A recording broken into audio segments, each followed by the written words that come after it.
people will say that you should have autonomy to end your life. But the problem with that argument is that it's not autonomy to end your own life. You can do that if you have the wherewithal to do it.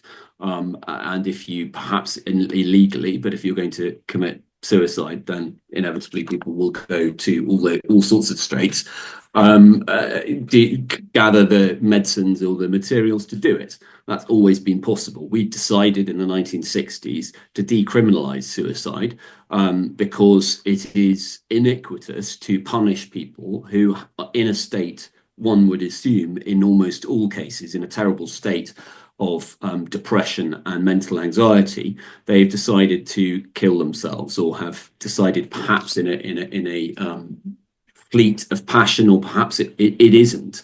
And that, quite rightly, it was decided would not be appropriate to punish them. But we, at the same time, created a specific offence of assisting suicide, which is essentially an offence which is exactly mirrors murder, because murder is intentionally killing somebody. So you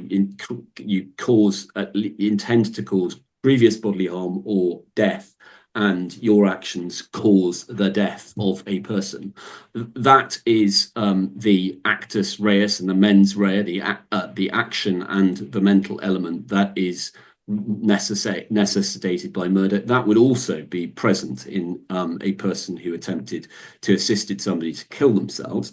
But the state has created an additional offence with a lower penalty because it recognises that there may be circumstances of great personal anxiety on relatives and friends, or perhaps in failed suicide pacts, where it would be appropriate to give a much lower sentence, and also to reflect the fact that they were under those it was done in those particular circumstances, and charged them with attempted murder. But the state would have a choice, and it's the same with infanticide. Infanticide is an offence that's only available to charge usually, I think, only possibly mothers within the first year of life, because again, it is recognised that in those circumstances they will be under terrible anxiety in many cases. But again, the state has the choice in both of those circumstances to charge murder. But that's the legislative and political background to why we have the law as it is. It is a recognition, firstly, it's iniquitous to try and convict people of a criminal offence after they've tried unsuccessfully to kill themselves, and secondly,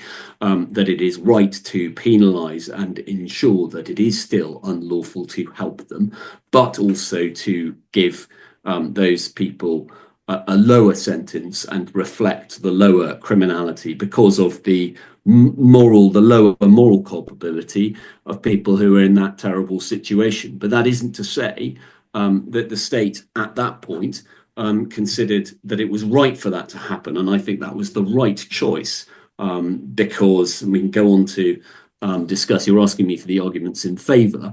I don't find them compelling. Ask another person to set that out if you wish. I don't think I'd be the best person to put that argument.